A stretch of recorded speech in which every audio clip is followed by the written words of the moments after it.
Boss, gusto raw niya ng pagkakasundo sa inyong pamilya kahit wala namang pahayag mula sa inyong panig. Pero iginiit niyang dapat walang kondisyon ang reconciliation. Kahit nanawagan ang taong bayan na dapat iuwi niya si Perate, ano po ang reaksyon niyo rito? So, sa pagkakaintindi ko, gusto niya na may reconciliation pero walang condition, meaning walang terms, di ba? Kainin na yung reconciliation niya. Wala yan. He's been lying since he became president. Kita mo, tingnan nyo ha, gusto niya reconciliation. Hanggang ng 20 niya nga bugas, antod garon, puta. Wala din, no. He's a liar. He's a liar. He lies so much.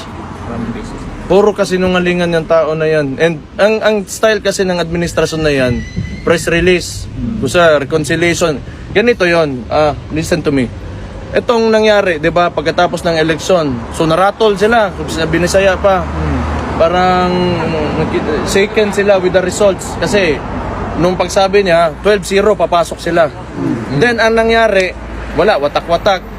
And we do not even know kung saan kinuha ni Bam at saka ni Kiko Pangilinan yung boto nila. Yes. Huwag na natin pag-usapan yan because pero, di ba, yung resulta ng election, you have the administration, madumi na nga kayo maglaro, tapos ganun pa yung result na nakuha nyo. So, may mass resignation ngayon nangyari. Now, I have this theory. Itong mass resignation, sino man yung na umalis talaga dito, is Soljan Guevara, di ba? Yeah.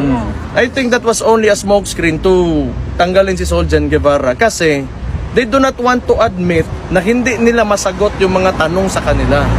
And I do not know kung ano ang gagawin nito ang bagong Solicitor General for the administration.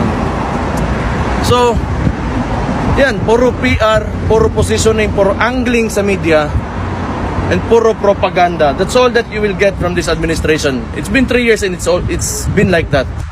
So do not expect that things will get better dahil sa sinabi niya may reconciliation and he's trying to man up and no.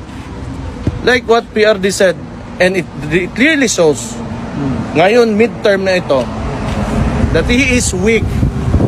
And nakita natin yan ngayon sa midterm elections na talagang mahina siya. Mayabang pa, magsabi ng 12-0, 12-0. Talo mga kandidato niya.